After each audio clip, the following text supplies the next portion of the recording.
Chapter 7. Marriage.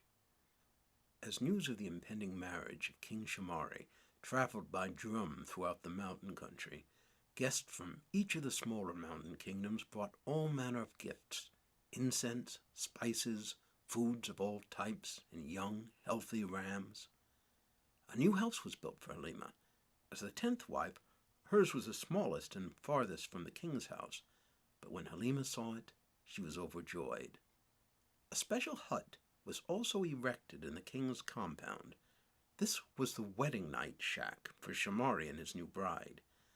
It was a tiny bamboo shelter with a thatched roof and straw-covered floor. It was stocked with food and carved mahogany figures of full-bellied women and long-shafted men, powerful fertility symbols. The couple was to spend a solid week in the little hothouse, never leaving it. The morning she was to be married, serving women spent hours bathing Halima, scrubbing every nook and cranny of her body. They massaged sweet, dark oils into her black flesh, scented her skin with intoxicating perfumes that would drive any man insane with passion, and plied her with herbs and aphrodisiacs. The hour for the ceremony finally arrived. Soft chanting filled the night air under the blue moonlight, where Halima knelt inside a ring of fire, dressed in a long white robe, her head haloed by a garland of flowers. Around her, a circle of young men strutted to the beat of the drum, thrusting their spears in the air and letting out manly bellows. Between their muscular legs, Halima could see an outer circle of women dancing in the opposite direction. All the dancers wore masks, but Halima could recognize many people just from the shape of their bodies and their movements. She recognized Hassani, son of Shamari, among the male dancers, and saw all of the king's wives dancing among the women. The drumbeat quickened, and Shamari approached the circle. His eyes were covered with a black cloth, and he wore only a headdress of bright feathers and a loincloth that contained his manhood like a sheath. In his hand he carried a ceremonial rattle, which he shook as he staggered blindly forward.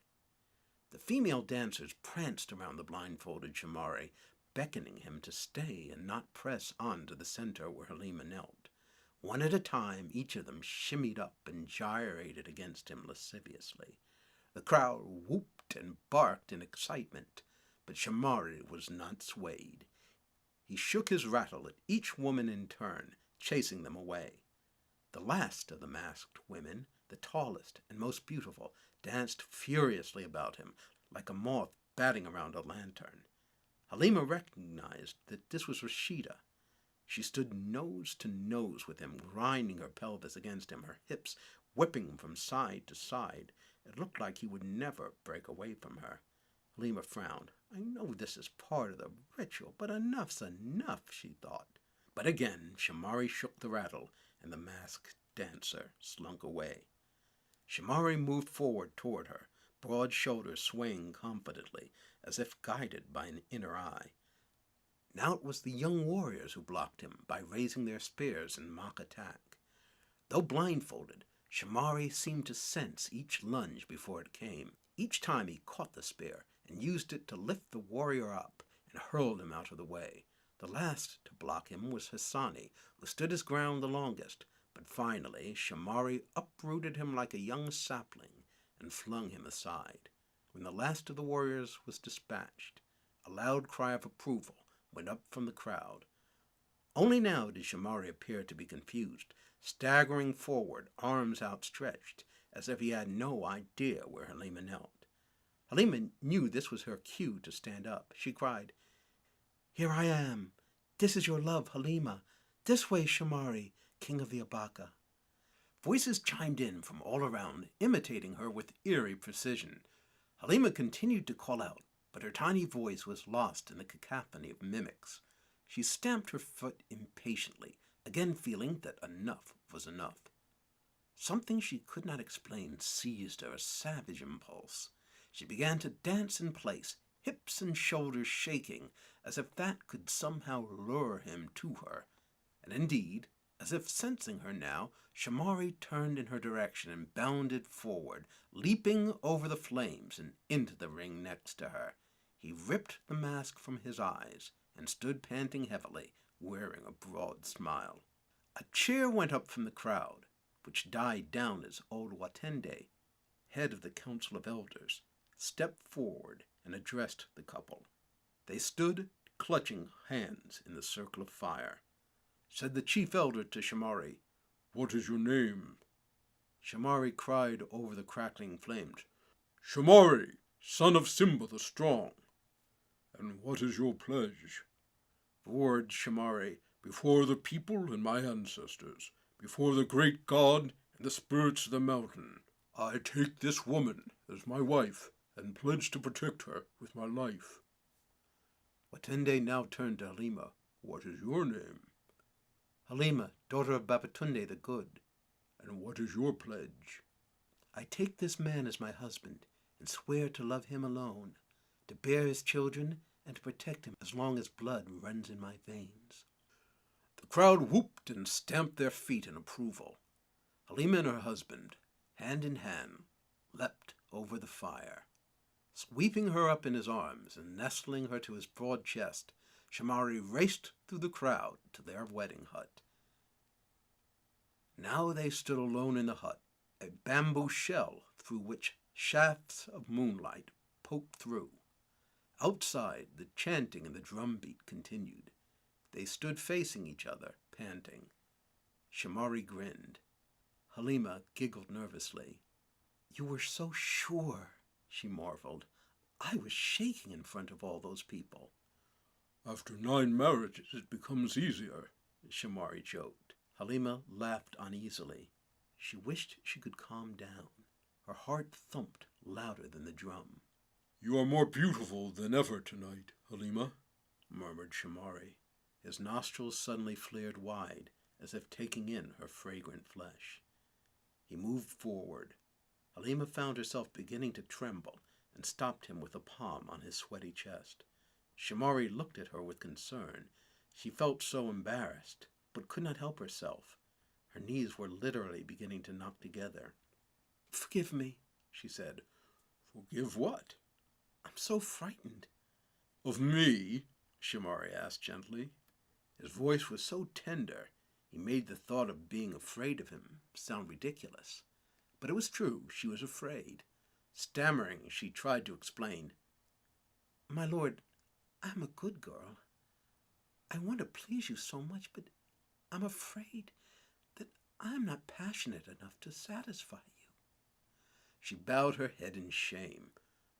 Almost in tears, she felt like running home, running back to her room in the servants' quarters. Shamari tilted her chin up with a finger.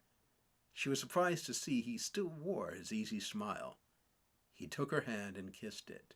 "Wife," he said in a deep, rich, bass voice that seemed to say, "I will protect you, I will defend you, I will cherish you forever." Her fear drained away. Shamari stepped back and unfastened his loincloth and let it slip away so that he stood naked before her. She gave a little gasp at the sight of his purple-black photo, which was already beginning to rear. Shamari's big hands settled on her shoulders and pulled off her white robe. Then he gently unlaced her loincloth so that it scuttled to her ankles. They faced each other, stark naked. The drum pounded away in the distance, a slow, sensuous rhythm. Halima shivered and began to feel sweat trickling down her spine. The eyes of Shamari swept over Halima's bare body. They glistened like a cat's in the dark, and he flashed a toothy smile full of a lion's savage hunger. He took her full breasts in each hand, as if weighing 2 melons at the market. He began to stroke her nipples with his thumbs until they tingled deliciously and stood up, erect and hard as pebbles. Halima threw back her head, and her hips began to sway from side to side as if they had a will of their own. Outside, the drums beat louder. Shamari drew Halima to him and embraced her, her pillowy breast crushed up against his iron-hard chest. His broad hands roamed over her bare back and then gripped her buttocks, kneading them apart. He kissed her, just as he had on the mountain top, deeply and passionately, his tongue snaking down her throat. She could feel blood rushing to her loins, leaving her dizzy. Her own hand slid around his waist and raked his back. Soon she felt his fingers creep between her legs, invading her womanly part. "Ah!" she cried out, and flashed him a look like a startled hare. Shamari grinned and continued to touch her there until she was sopping wet. Now he rolled down gently on his back, took her by her narrow waist, and gently drew her over him. Halima held her breath in anticipation as the king lowered her slowly down on his upright member. Halima threw back her head and let out a scream that split the night, so shrill and loud it nearly shattered her own eardrums. There was such pain! Yet with that pain there was a scintilla of pleasure. As she slowly sank down, the pleasure grew stronger and stronger, overwhelming the pain. Soon he was crowded into her, filling her up completely. Shamari held her waist and looked up at her with a confident smile. Then, to the rhythm of the drum, he began to arch upward and gently stroke her from below. She heard herself letting out a stream of vile curses she had never before uttered, followed by sighs of delight. Her husband rose up into her to the relentless beat of the drum, thrusting deep into her with sure, steady strokes. Halima had never imagined there could be such intense pleasure. "Yes, Shamari," she gasped. She shut her eyes and rode the giant, rolling her hips around and around to the drum beat. Buckets of sweat were pouring off her, and she was hot as an oven all over. Halima rocked on the black pillar, wantonly, moving her hips up and down, impaling herself on it, her fingernails ripping into his chest every time his manhood drove into her. She felt drool running down her lips and wiped it away with the back of her hand. Shamari reached up and affectionately touched her cheek. Then he began to quicken his pace. Halima's jaw fell wide open, and pleasure suddenly shook her body with the ferocity of an earthquake. Her husband's brow furrowed as if he were in deep concentration, and rivers of sweat ran down his forehead. Grunting and mumbling incoherently, he plunged into her again and again, each stroke sending a new quiver through her. The king somehow scrambled to his feet, and carrying her easily, he continued to plow into her. She wrapped her arms around his neck, and she held on for dear life. Halima found herself kissing his neck, biting at him, weeping. "Shamari, Shamari, Shamari," she moaned. He stomped around the hut, carrying her in a bear hug as she clawed at his back, flaying him with her nails and sinking her teeth into his massive shoulders. The drum beat grew faster and more furious. Halima was all uncontrolled heat now, an unreasoning animal. She leaned in and whispered in his ear, "Take me from behind now, as a lion of the jungle takes his mate." She climbed down off him, onto her hands and knees, and arched her back in invitation. Shamari eagerly knelt behind her, his throbbing member whacking impatiently against her upraised backside. Halima reached hungrily back and grabbed hold of him, though she could barely wrap her hand even halfway around his manhood, then guided him into her. This time he slid into her straight to the hilt, so that the hair of their loins meshed together like fishing nets entangling. Halima groaned in pleasure and backed onto him, rotating her buttocks in a slow, eager wind. The drums worked wildly chaotic now, louder and insistent. Shamari's massive hands grabbed her shoulders now, and he burst into a series of jackrabbity strokes, a seed sack smacking against her with each thrust.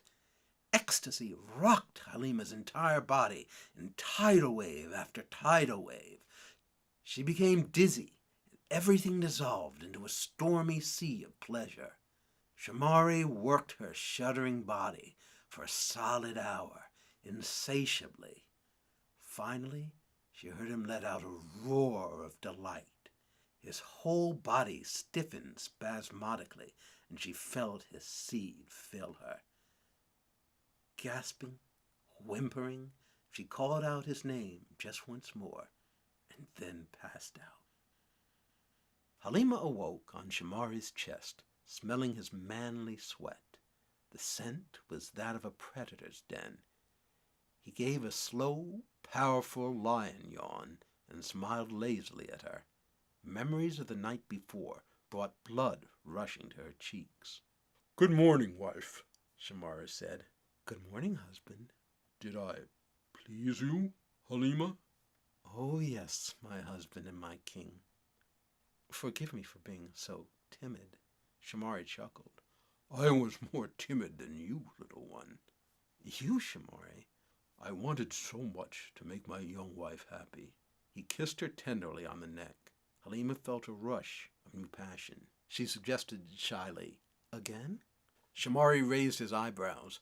"You must want to make yourself a widow." He laughed heartily. The scent of him, the memories of the night before, were exciting her beyond all measure. She smiled and groped between his legs for that which had given her so much pleasure. It began to uncoil in her hand like a hungry boa constrictor. But at that moment there came a high, urgent horn. Faster than eyes could see or words could describe, Shamari was on his feet. "What is that, husband?" Halima asked. "It is the alarm," Shamari told her. "Stay here." He drew on his loincloth and darted from the hut. Halima threw on her robe and hurried after him. "Wait here indeed." In the middle of the compound, a small crowd clustered around a wounded man who lay dying, his head in Tumpei's lap. A hole gaped in his chest, and a steady river of blood poured from it. The people of the mountain city surrounded him. Hassani knelt beside the man, his ear to his blood-stained lips. He listened to the man's choking whispers and interpreted them for his father Shamari and the gathering crowd of servants and warriors. "He is of the people of the lower mountain. He says his village was destroyed, burned to the ground. Many men killed, many women taken," Hassani said. The crowd mumbled in dismay. "How many in the attacking force?" Shamari demanded. The dying messenger whispered into Hassani's ear. Grimly the boy repeated what the runner had said. "About 800, father." There was a collective gasp from the crowd. Shamari bit his lip. "Are they advancing up the mountain?" "No, father. He says the raiders are in retreat, returning from whence they came." "What army?" Hassani listened to the runner's answer, then told his father. "He says there were 3 flags on one standard. There was the eagle, the symbol of the Zimbai. Above that, the python, the symbol of the people of the snake. And yet above that was the sea turtle, the symbol of the ruling clan of Kali." At the mention of Kali, some eyes turned to Halima, who stood listening to all this with dismay. Shamari stepped over, blocking her from view. One citizen cried out, "Is it possible, King Shamari? All 3, so long enemies, aligned against us? We will surely be vanquished." There were fearful mumblings of agreement in the crowd. Shamari silenced them with one raised hand. His calm voice quieted their terror like water dousing flames. "None of them know the secret paths to the upper reaches of the mountain. We are safe here, but we must protect our sister kingdoms and avenge the blood already spilled." He fired off orders left and right. "Abasi, send word by drum to all chieftains of the mountain, and warn them of the danger. And to those too far to speak with by drums, send our youngest, fastest runners. Tell them each must send a war leader here, and we must hold a council of councils." The warrior he spoke to was gone in a flash. "And you, Hassani, climb to the lower peak, and look out to the low hills, and find where this enemy is." Hassani nodded and turned, and Shamari caught him by the shoulder with a firm hand. "And Hassani, do not try to take on the whole of the enemy by yourself.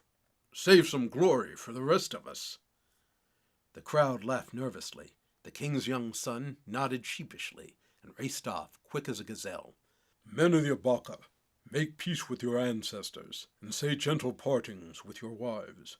Prepare your arms, for this very day we will go into battle and overtake this raiding party and destroy them. I swear to you that we will avenge the blood of the Abaka. We cannot let this atrocity go unpunished. Sound the horn of war." Men scattered in all directions. Shamari turned and saw Halima behind him. He caught her in his arms. She thought he'd forgotten all about her. Grimly he told her, "My beautiful young wife, I'm sorry. Your honeymoon will not be long or bright." Around them, warriors collected shields and swords and ran back and forth like frenzied insects. Halima felt tears welling in her eyes, but held them bravely back. She threw her arms around Shamari. "Please, my husband, be careful," she pleaded. He flashed that confident, kingly smile and stroked her still bare scalp. "It will take more than an earthly army to keep me from returning to your side," he declared. Before the sun reached its zenith that day, the army of Shamari marched through the city gates, shaking their spears and chanting a song of anger. "We are the sons of the mountain. When you tread on the feet of our mother, we will kick back. We are the sons of the mountain. When you spill the blood of our cousins, we will avenge."